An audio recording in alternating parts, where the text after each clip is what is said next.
ലണ്ടനിലെ Iran embassy കേന്ദ്രീകരിച്ച് നടന്നുവരുന്ന വിവാദപരമായ റിക്രൂട്ട്മെന്റ് ക്യാമ്പയിൻ ബ്രിട്ടനും ഇറാനും തമ്മിലുള്ള നയതന്ത്ര ബന്ധത്തെ കടുത്ത പ്രതിസന്ധിയിലേക്ക് തള്ളിവിട്ടിരിക്കുകയാണ്. യുണൈറ്റഡ് കിങ്ഡത്തിൽ താമസിക്കുന്ന ഇറാൻ പൗരന്മാരോട് തങ്ങളുടെ മാതൃരാജ്യത്തിനു വേണ്ടി രക്തസാക്ഷിത്വം വരിക്കാൻ ആഹ്വാനം ചെയ്തുകൊണ്ടുള്ള എംബസിയുടെ ഔദ്യോഗിക സന്ദേശങ്ങളാണ് ഈ തർക്കങ്ങൾക്ക് ആധാരം. ജാൻ ഫദ അഥവാ ജീവൻ ബലിയർപ്പിക്കൽ എന്ന പേരിൽ ഇറാൻ ആവിഷ്കരിച്ച പദ്ധതിയുടെ ഭാഗമായാണ് ലണ്ടനിലെ ഇറാൻ എംബസി ഇത്തരമൊരു നീക്കം നടത്തിയത്.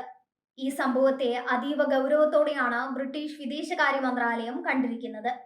ഇതിന്റെ ഭാഗമായി ലണ്ടനിലെ ഇറാൻ അംബാസിഡറെ വിദേശകാര്യ മന്ത്രാലയം നേരിട്ട് വിളിച്ചു വരുത്തി പ്രതിഷേധം അറിയിച്ചു. ബ്രിട്ടീഷ് മണ്ണിൽ ഇരുന്നു കൊണ്ട് ആക്രമണത്തിന് പ്രേരിപ്പിക്കുന്ന തരത്തിലുള്ള സന്ദേശങ്ങൾ പ്രചരിപ്പിക്കുന്നത് അംഗീകരിക്കാനാവില്ലെന്ന് ബ്രിട്ടൻ വ്യക്തമാക്കി. തങ്ങളുടെ ഔദ്യോഗിക ടെലിഗ്രാം ചാനൽ വഴിയും സോഷ്യൽ മീഡിയ വഴിയുമാണ് എംബസി ഈ വിവാദ സന്ദേശങ്ങൾ പങ്കുവച്ചത്.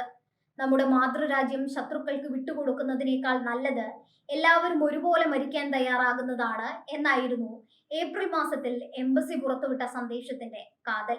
ഇതിനായി പ്രത്യേക രജിസ്ട്രേഷൻ സംവിധാനവും എംബസി ഒരുക്കിയിരുന്നു. യുദ്ധസമാനമായ സാഹചര്യത്തിൽ വിദേശത്ത് താമസിക്കുന്ന സ്വന്തം പൗരന്മാരെ പോരാട്ടത്തിനായി പ്രേരിപ്പിക്കുക എന്ന ലക്ഷ്യമാണ് ഇതിനു പിന്നിലെന്ന് ഇറാൻ അവകാശപ്പെടുമ്പോഴും ഇത് ബ്രിട്ടനിലെ ആഭ്യന്തര സുരക്ഷയ്ക്ക് ഭീഷണിയാണെന്ന് സെക്യൂരിറ്റി വിദഗ്ധർ മുന്നറിയിപ്പ് നൽകുന്നു. ബ്രിട്ടീഷ് മിഡിൽ ഈസ്റ്റ് മിനിസ്റ്റർ ഫാമിൽ ഫാൽക്കണറാണ് ഇറാന്റെ അംബാസിഡറെ വിളിച്ചു വരുത്തി താക്കീത് നൽകിയത്.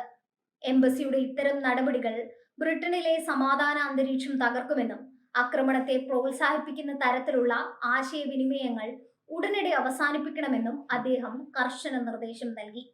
എംബസികൾക്ക് നൽകിയിട്ടുള്ള നയതന്ത്ര പരിരക്ഷ ഇത്തരം നിയമവിരുദ്ധമായ പ്രവർത്തനങ്ങൾക്കായി ഉപയോഗിക്കുന്നത് അനുവദിക്കില്ലെന്നും അദ്ദേഹം കൂട്ടിച്ചേർത്തു.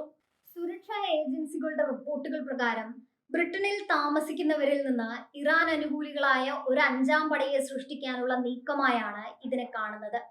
ഓൺലൈൻ വഴി ആളുകളെ തീവ്രവാദ ചിന്താഗതികളിലേക്ക് നയിക്കാനും അവരെ ചാരപ്രവർത്തനങ്ങൾക്കോ മറ്റ് അട്ടിമറി നീക്കങ്ങൾക്കോ ഉപയോഗിക്കാനോ ഇത്തരം ക്യാമ്പയിനുകൾ സഹായിക്കുമെന്ന് വിദഗ്ധർ ഭയപ്പെടുന്നു. ഇത് ബ്രിട്ടനിലെ സാധാരണക്കാരായ ഇറാൻ പൗരന്മാരെ സംശയത്തിന്റെ നിഴലിലാക്കാൻ മാത്രമേ ഉപകരിക്കൂവെന്നും അവർ ചൂണ്ടിക്കാട്ടുന്നു. ഇറാൻ അമേരിക്ക സംഘർഷം കൊടുമ്പിരി കൊള്ളുന്ന ഈ വേളയിൽ ലോകത്തിന്റെ വിവിധ ഭാഗങ്ങളിലുള്ള തങ്ങളുടെ എംബസികൾ വഴി ഇറാൻ ഇത്തരം റിക്രൂട്ട്മെന്റ് നീക്കങ്ങൾ നടത്തുന്നുണ്ട്. ജർമ്മനി, ഓസ്ട്രേലിയ തുടങ്ങിയ രാജ്യങ്ങളിലും സമാനമായ രീതിയിലുള്ള ജാൻ ഫദ ക്യാമ്പയിനുകൾ റിപ്പോർട്ട് ചെയ്യപ്പെട്ടിട്ടുണ്ട്. ഇതിനോടകം തന്നെ 14 ദശലക്ഷത്തിലധികം ഇറാൻ പൗരന്മാർ ഈ പദ്ധതിയുടെ ഭാഗമായി രജിസ്റ്റർ ചെയ്തിട്ടുണ്ടെന്നാണ് ഇറാൻ പ്രസിഡന്റ് അവകാശപ്പെടുന്നത്. ബ്രിട്ടീഷ് സർക്കാർ ഈ വിഷയത്തിൽ കടുത്ത നിലപാടാണ് സ്വീകരിച്ചിരിക്കുന്നത്.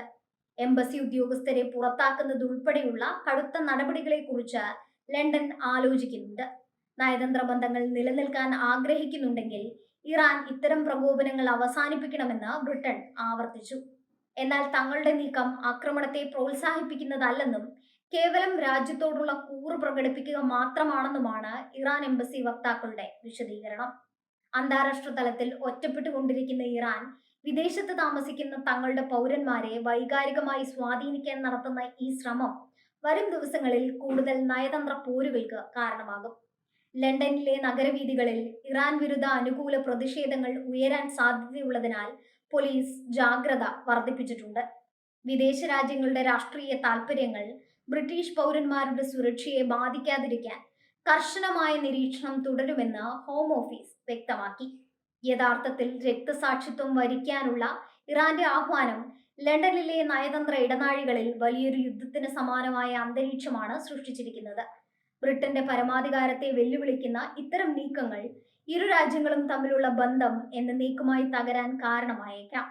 ജനാധിപത്യ രാജ്യമായ ബ്രിട്ടനിൽ വിദേശ രാജ്യങ്ങളുടെ അക്രമാഹ്വാനങ്ങൾ ഒരു കാലത്തും അംഗീകരിക്കപ്പെടില്ലെന്ന വ്യക്തമായ സന്ദേശമാണ് ലണ്ടൻ ഇപ്പോൾ നൽകിയിരിക്കുന്നത്.